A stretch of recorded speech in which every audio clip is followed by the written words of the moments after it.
मंच पर प्रमुख रूप से उपस्थित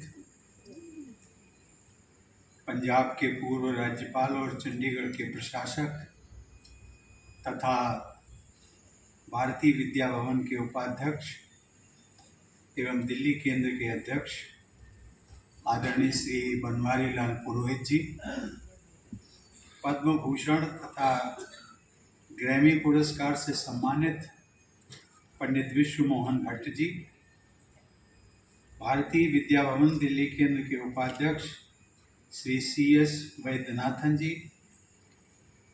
भारतीय विद्या भवन दिल्ली केंद्र के निदेशक श्री अशोक प्रधान जी, पूर्व केंद्रीय मंत्री श्री रविशंकर प्रसाद जी, अभी जिनका हम सभी ने मनमोहक संगीत सुना, हिंदुस्तानी क्लासिकल वोकल की प्रसिद्ध कलाकार श्रीमती कल्पनी कोमकली जी तथा उनकी पूरी टीम,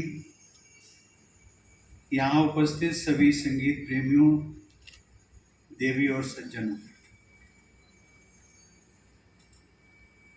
सचमुच में संगीत इंसान को जोड़ता है और संगीत उसी लय में आपको परम पिता परमात्मा से भी जोड़ता है।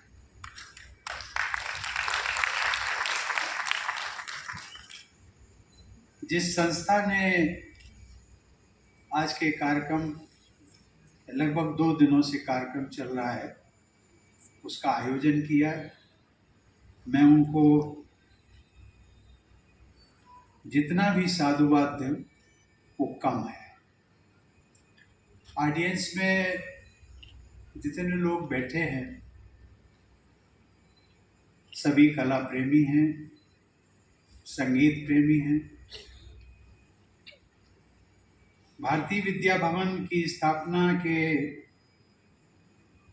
86वीं वर्षगांठ के अवसर पर आप सभी के बीच उपस्थित होकर मुझे भी प्रसन्नता हो रही है। इस अवसर पर इस संगीत समारोह के आयोजन से जुड़े दिल्ली केंद्र के सभी सदस्यों को भी मैं साधुवाद देता हूं। हम सब लोग जानते हैं, जिनको आज हमने होमेज पे किया, रिस्पेक्ट पे किया,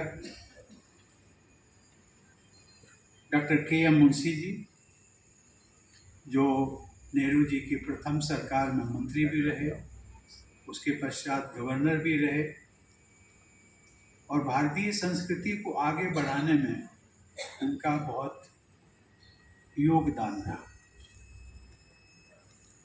ये वर्ष 1938 की बात है, जब महात्मा गांधी जी का उन्होंने आशीर्वाद लेकर के भारतीय विद्या भवन की स्थापना की थी। भवन की स्थापना एक ऐसे समय पर हुई थी जब ब्रिटिश साम्राज्य और उसका बोलबाला अपने शिखर पर था और सही माने में पाश्चात्य संस्कृति का धीरे धीरे प्रभाव पड़ता जा रहा था। ब्रिटिश शासन के दौरान पाश्चात्य विचारधाराओं और औपनिवेशक नीतियों के प्रभाव के कारण भारतीय संस्कृति और ज्ञान की परंपराओं के सामने अनेक चुनौतियां थी। ब्रिटिश शासन के समय पारंपरिक भारतीय ज्ञान, विधाओं और प्रथाओं की बहुत उपेक्षा हुई और उनकी जगह पश्चिमी शिक्षा और मूल्यों को धीरे धीरे बढ़ावा मिलता रहा। परिणाम स्वरूप हमने देखा कि बहुत से भारतीयों ने भी ब्रिटिश साम्राज्य की वैश्विक शक्ति से सम्मोहित होकर अपनी स्वयं की संस्कृति और विरासत में विश्वास खोना शुरू कर दिया था। हम कल्पना कर सकते हैं कि ऐसे कालखंड में क्या चुनौतियां रही होंगी और जिनका रुझान भारतीय संस्कृति के प्रति, कला के प्रति रहा होगा, शायद उनको कितना अंदर से पीड़ा होगी। लेकिन उस कालखंड में भी शिक्षा, अनुसंधान और प्रकाशन के माध्यम से भारतीय संस्कृति, विरासत और मूल्यों को बचाए रखने और उनका प्रसार करने के लक्ष्य से भारतीय विद्या भवन की स्थापना की गई थी।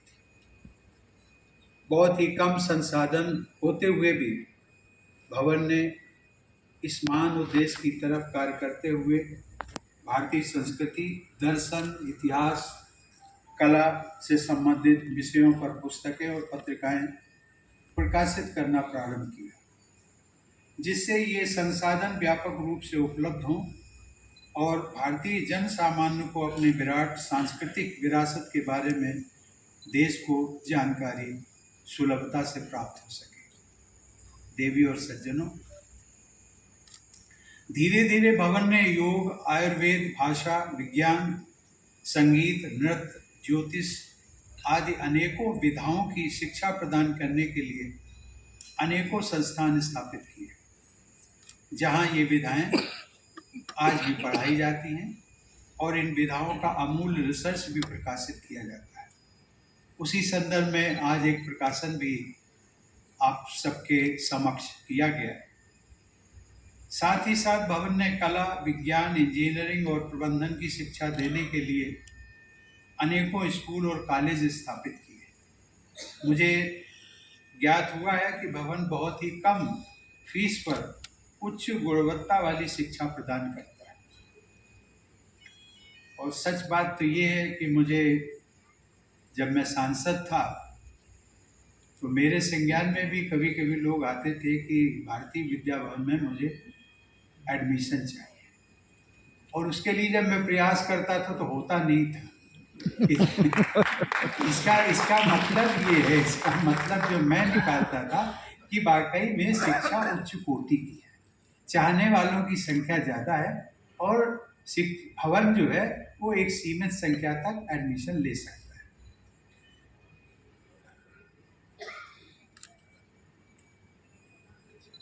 बहुत ही साधारण पृष्ठभूमि से शुरू होकर 8 दशकों के समर्पित कार्यों के माध्यम से आज भारतीय विद्या भवन आध्यात्मिक, सांस्कृतिक और शैक्षिक संस्थानों के एक बहुराष्ट्रीय परिसर के रूप में स्थापित हुआ है।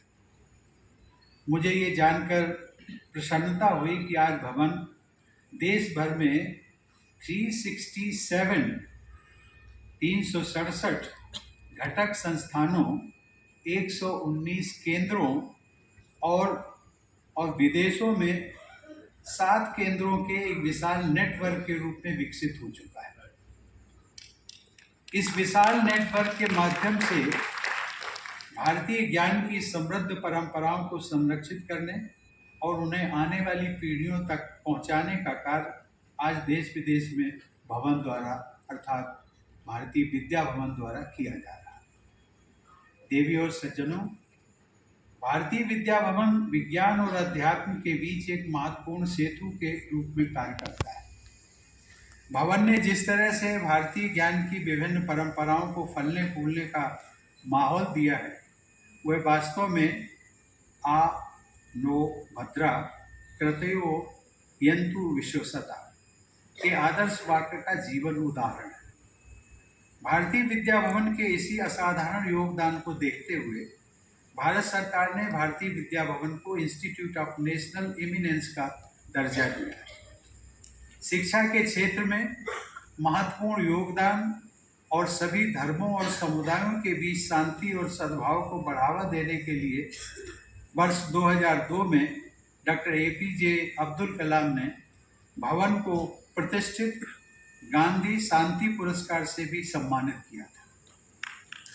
अपने वैश्विक नेटवर्क द्वारा सभी धर्मों और समुदायों को एक साथ लाने का भवन का सराहनीय कार्य सचमुच वसुधैव कुटुंबकम के अपने आदर्श को अवतरित करता है। देवी और सज्जनों, वर्ष 1952 में भारत के प्रथम राष्ट्रपति डॉक्टर राजेंद्र प्रसाद ने भारतीय विद्या भवन के दिल्ली केंद्र की नींव रखी थी। मुझे यह जानकर प्रसन्नता है कि दिल्ली केंद्र ने विभिन्न स्कूल और कॉलेज स्थापित करने के साथ साथ इंडोलॉजी की सभी शाखाओं में व्यवस्थित अध्ययन और शोध के लिए सेंटर ऑफ इंडोलॉजी की स्थापना की है। मुझे बताया गया है कि सेंटर ऑफ इंड्रोलॉजी ने हाल ही में एक अंग्रेजी संस्कृत शब्दकोश प्रकाशित किया है। मुझे ये जानकर प्रसन्नता हुई कि स्वर्गीय आचार्य रघुवीर जी द्वारा रचित, डॉक्टर लोकेश चंद्र एवं डॉक्टर शशिवाला द्वारा संपादित यह शब्दकोश एक महत्वपूर्ण संसाधन बनकर उभरा है।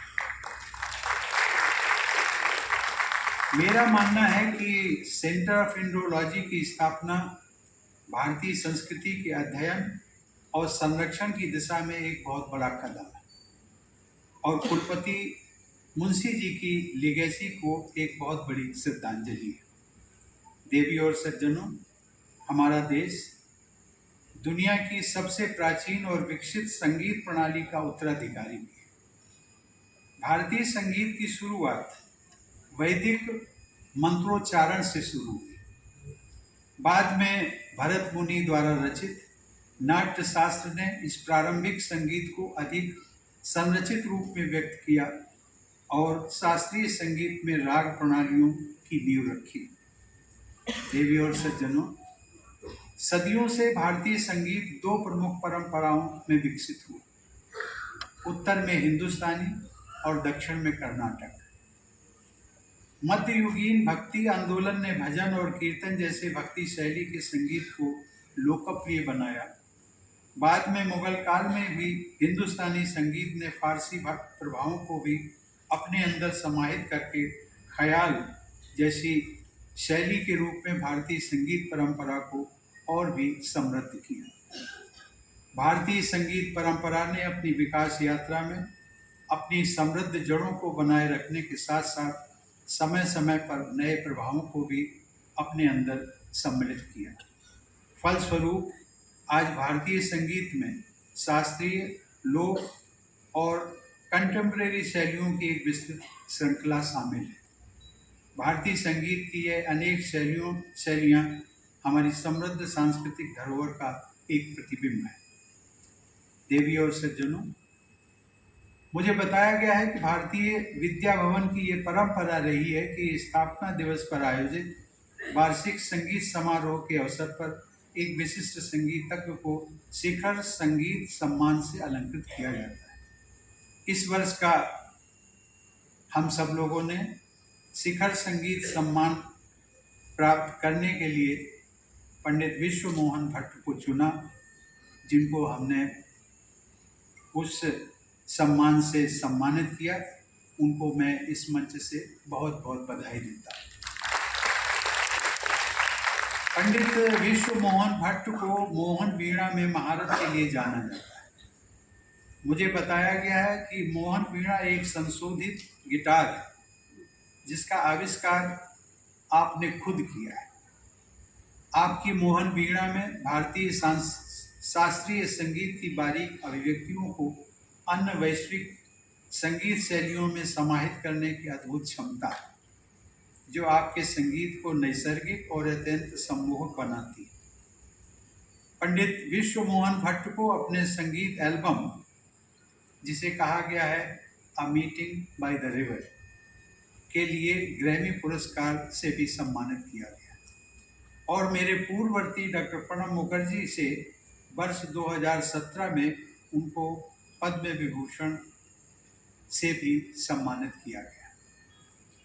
मैं पंडित विश्व मोहन भट्ट को उनकी जीवन भर की संगीत साधना के लिए नमन करता हूं और भवन के शिखर संगीत सम्मान से अलंकृत होने पर बहुत बहुत बधाई देता हूं। पिछले 86 वर्षों में भारतीय विद्या भवन ने संस्कृत और संस्कृति को बढ़ावा देने की डॉक्टर मुंशी की परिकल्पना को पूरा करने की दिशा में एक लंबा सफर तय किया। इस स्थापना दिवस पर मैं भवन के सभी सदस्यों से आग्रह भी करता हूं कि वे भारतीय संस्कृति, विरासत और मूल्यों को संरक्षित करने तथा उनको बढ़ावा देने के लिए अपनी प्रतिबद्धता को गति देते रहे।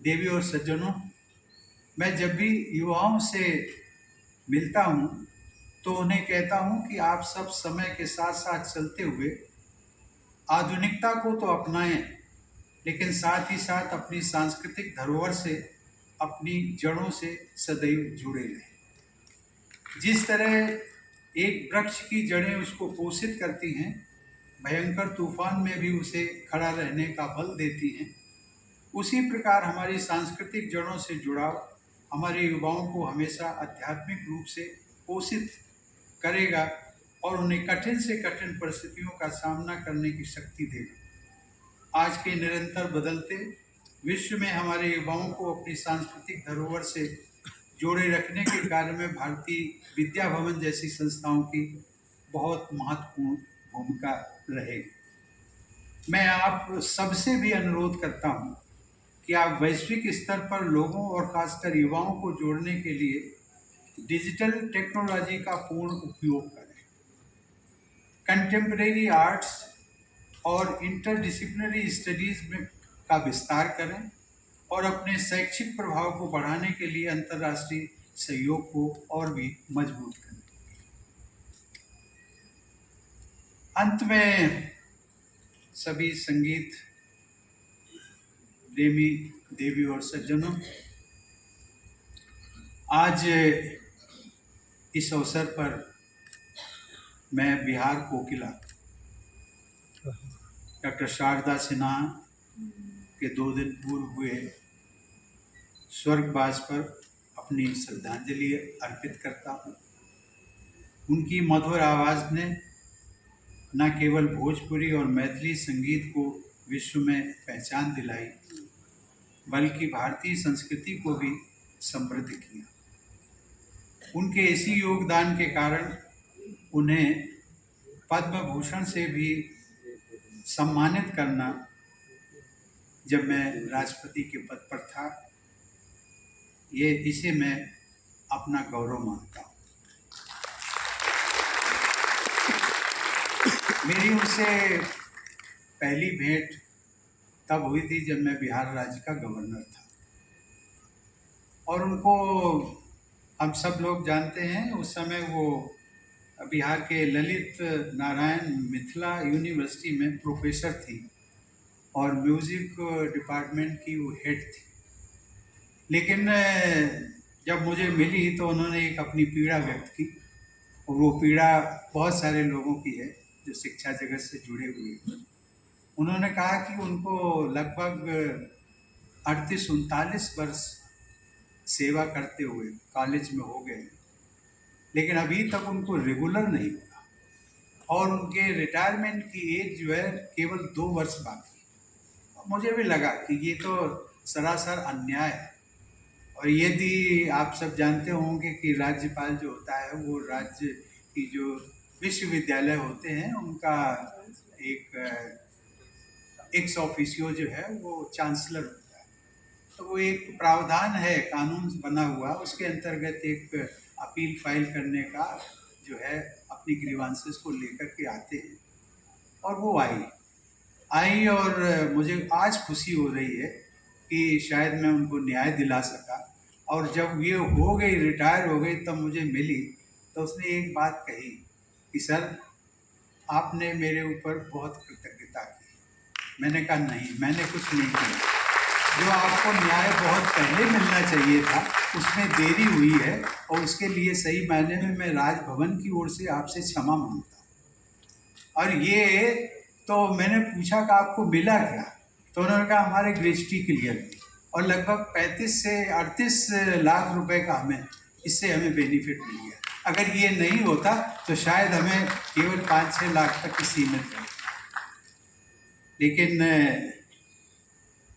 वो उनकी आवाज़ सचमुच में आज 3 दिनों से जो छठ मैया की हम पूजा कर रहे हैं, उनका संगीत, उनका गीत छठ मैया पर पूरे बिहार में, न केवल बिहार में बल्कि पूरे हिंदुस्तान में जहाँ जहाँ छठ मैया के सभी श्रद्धालु हैं, वो आज इस पर्व के दौरान उनके गीत से, बिना उनके गीत को सुने हुए वो अपनी पूजा को पूरा नहीं मानते। आज मैं उनको पुनः स्वर कोकिला शारदा सिन्हा जी को मैं बार बार नमन करता हूँ, श्रद्धांजलि देता हूँ। अंत में देवी और सज्जनों, मैं भारतीय विद्या भवन परिवार के सभी सदस्यों को स्थापना दिवस पर पुनः बधाई देता हूं और संगीत समारोह की सफलता हेतु मंगल कामना भी प्रेषित करता हूं। धन्यवाद। जय हिंद।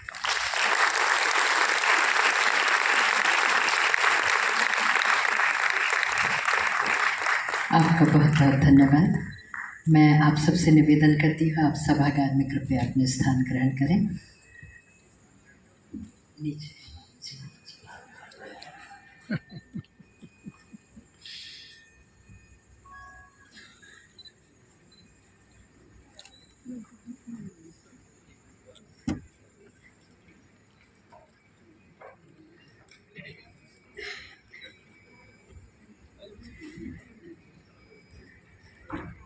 अब से कुछ ही क्षणों में मंच तैयार होते ही हम यामिनी रेड्डी का कुचिपुड़ी नृत्य प्रस्तुत करेंगे। बस 2-4 मिनट का समय देते हैं। धन्यवाद।